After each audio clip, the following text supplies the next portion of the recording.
नमस्कार दोस्तों, मैं हूं सुरेंद्र सिंह चौहान और आज हम लोग बात करने वाले हैं अंग्रेजी साम्राज्य का प्रतिकार और संघर्ष के बारे में। जी हां दोस्तों, आज हम लोग बात करेंगे कि अंग्रेज जो है ना, ये भारत में आते हैं व्यापार करने के लिए, लेकिन धीरे धीरे व्यापार के साथ साथ ये राजनीति में भी आ जाते हैं। और कैसे इन्होंने भारत के पहले बंगाल क्षेत्र पर अपना कब्जा किया और कैसे इन्होंने धीरे धीरे पूरे भारतवर्ष पर अपना कब्जा जमा लिया था, इसी पर एक नज़र जो है वो डालते हैं। दोस्तों शुरू करते हैं इस कहानी को।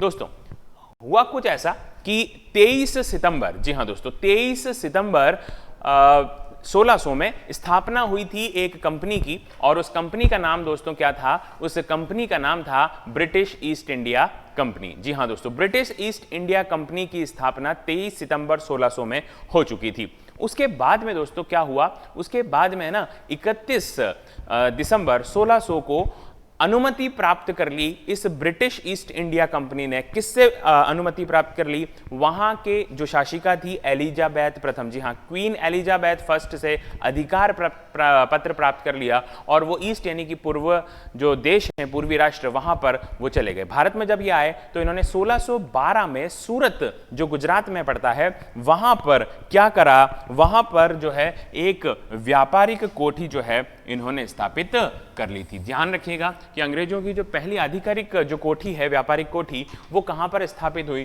तो ध्यान रखिएगा, सूरत में ये व्यापारिक कोठी इन्होंने स्थापित की थी। जी हां दोस्तों, ईस्ट में यानी कि पूर्वी जो राष्ट्र हैं, या मुख्य रूप से यूं समझ लीजिए कि जो भारत जैसे राष्ट्र हैं, वहां पर इन्हें बहुत सारे व्यापार के जो है ना वो रास्ते नजर आ रहे थे। इसी उद्देश्य से इस ईस्ट इंडिया कंपनी की स्थापना की गई थी। दोस्तों हुआ कुछ ऐसा कि 1608 में है ना एक अंग्रेज जिसका नाम था कैप्टन हॉकिंस, ये भारत में आता है, और भारत में आने के बाद में ये क्या मांगता है? ये भारत में आने के बाद में व्यापार की क्या मांगता है?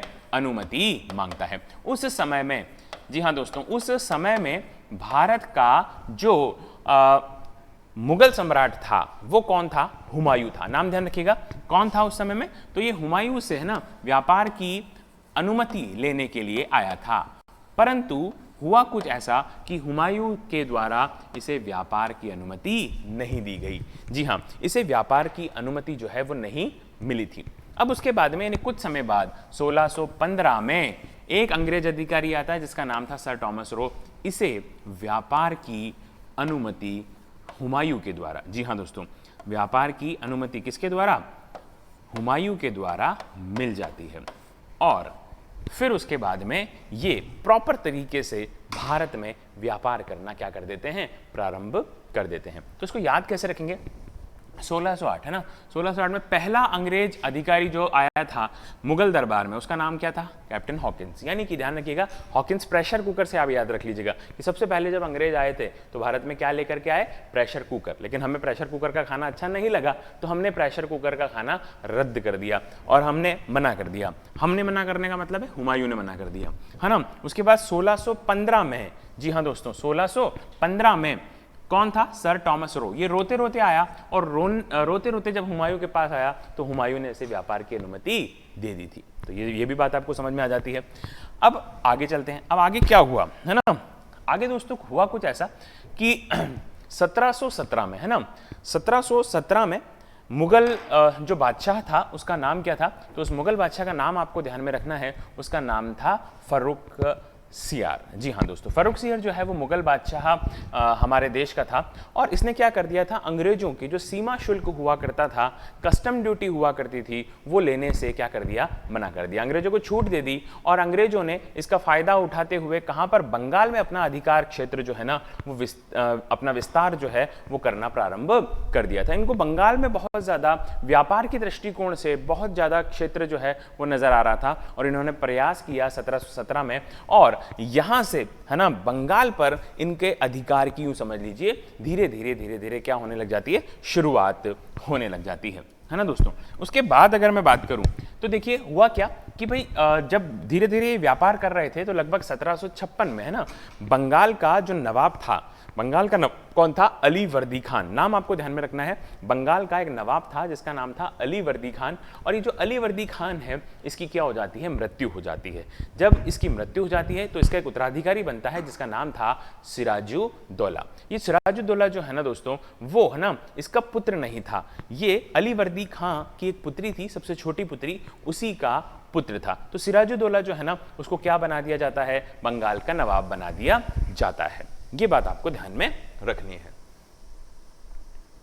उसके बाद में दोस्तों हुआ कुछ ऐसा कि 1757 में, है ना, अब 1757 में एक युद्ध हुआ जिसका नाम था प्लासी का युद्ध। सिराजुद्दौला और अंग्रेज जो हैं आपस में, इनके विचारों में मतभेद आ गया और बाद में अंग्रेजों और इनके बीच में एक युद्ध हो गया। ठीक है, वो युद्ध कौन सा कहलाता है? प्लासी का युद्ध। तो ध्यान रखिएगा, प्लासी जो है ये कहाँ पर है? तो ये बंगाल में आता है। अंग्रेज इसमें विजयी हुए और ये किसके कारण से हारे? तो वो जिसके कारण से हारे उसका नाम था दोस्तों मीर जाफर। और मीर जाफर कौन था? मीर जाफर एक सेनापति था, बाद में इसको क्या बना दिया गया? नवाब बना दिया गया। कहाँ का नवाब बना दिया गया? तो ध्यान रखिएगा, इसको बंगाल का नवाब बना दिया गया था। अगर मीर जाफर शायद नहीं होता तो फिर, है ना, हो सकता था कि सिराजुद्दौला जो है वो विजयी हो जाता, क्योंकि अंग्रेजों ने मीर जाफर को अपने साथ मिला लिया था। कुछ रुपए पैसे और नवाब बनाने का लालच इसको दिया और बाद में इसको नवाब बना भी दिया था, ताकि ये अंग्रेजों की क्या बन जाए? एक कठपुतली बन जाए। तो एक महत्वपूर्ण बात यहां पर आती है कि प्लासी का युद्ध 1757 में हुआ।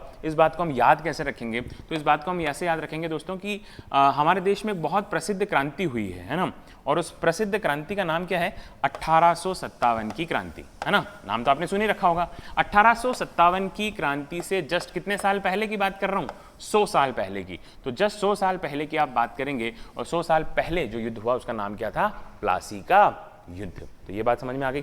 ठीक है, अब क्या हुआ दोस्तों, ये कहानी आगे की तरफ बढ़ती है और उसके बाद में, है ना, मीर कासिम को नवाब बना देते हैं। ठीक है, क्योंकि अब मीर जाफर से भी अंग्रेजों की नहीं बन रही है, और वापस अंग्रेज जो है ना, वो किसको नवाब बनाते हैं? वो नवाब बनाते हैं मीर कासिम को।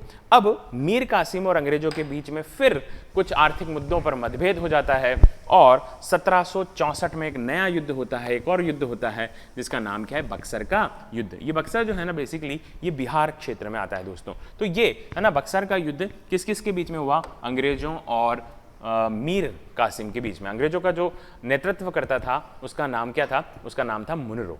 ये बात आप थोड़ी सी ध्यान में रख लीजिएगा। अब ये 1764 में बक्सर का युद्ध हुआ, इसको हम कैसे याद रखेंगे? देखो, पहले हमने एक युद्ध याद किया था 1757, ये अंत में एक जो अंक आ रहा है वो कौन सा आ रहा है? 7। इसमें 7 एक और जोड़ दीजिए तो कितना हो जाता है? 1764। तो 1764 में बक्सर का युद्ध हुआ, और इसमें भी कौन विजयी हुए दोस्तों? इसमें भी विजयी होते हैं अंग्रेज। और धीरे धीरे अब यहां से, है ना, अंग्रेज राजनीति में उतर आते हैं और अपना जो है वो कार्यक्रम आगे बढ़ाते रहते हैं, और वहां से फिर वो धीरे धीरे धीरे धीरे करते हुए बंगाल के साथ साथ, है ना, दूसरे क्षेत्रों पर भी अपना, है ना, वर्चस्व कायम करने में सफल हो जाते हैं। इस कहानी को फटाफट से एक बार शॉर्ट में देखते हैं। देखिए दोस्तों, हुआ कुछ ऐसा कि ये है हमारा देश भारत। 1600 की मैं बात कर रहा हूं। 23 सितंबर 1600 में स्थापना होती है कंपनी की, जिसका नाम क्या है? East India company. East India company क्या करती है? 31 दिसंबर 1600 में एलिजाबेथ से अनुमति प्राप्त करती है। उसके बाद में धीरे धीरे ये भारत में आते हैं, और दिल्ली का जो नवाब था उससे मिलते हैं। 1608 में आता है एक कुकर वाला आदमी, यानी कि कैप्टन हॉकिंस, और हॉकिंस आता है, व्यापार की अनुमति मांगता है, लेकिन हुमायूं उसे व्यापार की अनुमति नहीं देता। उसके बाद में कौन आता है? उसके बाद में 1615 में आता है टॉमस रो, है ना, सर टॉमस रो आता है, उसे व्यापार की अनुमति मिल जाती है। ध्यान रखिएगा, व्यापार की अनुमति कहाँ से मिलती है? तो यहाँ पर एक क्षेत्र आता है राजस्थान, और राजस्थान में एक बहुत प्रसिद्ध जगह है जिसका नाम है दोस्तों अजमेर। क्या नाम है? अजमेर। तो अजमेर से व्यापार की अनुमति दी गई थी हुमायूं द्वारा सर टॉमस रो को। ठीक है दोस्तों, और उसके बीच में अपन एक और बात की थी कि यहाँ पर गुजरात आता है, और गुजरात में, है ना, 1612 में इन्होंने एक व्यापारिक कोठी भी स्थापित कर दी थी। अब धीरे धीरे धीरे धीरे ये जब, है ना, फर्क्यूसियर ने 1717 में इन्हें सीमा शुल्क में माफी दे दी, तो हुआ क्या? इन्होंने इस क्षेत्र यानी बंगाल के क्षेत्र पर अपना कब्जा करना शुरू कर दिया था। बाद में सिराजुद्दौला के साथ में इनकी अनबन होती है, और एक युद्ध होता है जिसका नाम है प्लासी का युद्ध। दोस्तों, ये प्लासी का युद्ध कब हुआ था? तो मैंने आपको बताया कि 1857 की क्रांति से कितने साल पहले? 100 साल पहले, यानी कि 1757 में। और 1757 में जब आप 7 जोड़ते हो तो क्या आता है 1764। और 1764 में एक और युद्ध होता है अंग्रेजों द्वारा, जो कौन सा था, बक्सर का युद्ध। और बक्सर का युद्ध जो होता है वो है ना, बक्सर कहाँ पर है, बिहार में। तो ये मीर कासिम के साथ में ये युद्ध होता है और अंग्रेज यहाँ पर विजयी हो जाते हैं। इस प्रकार से धीरे धीरे अंग्रेज भारत पर कब्जा करना शुरू कर देते हैं। दोस्तों आज के लिए फिलहाल इतना ही। जय हिंद, जय भारत।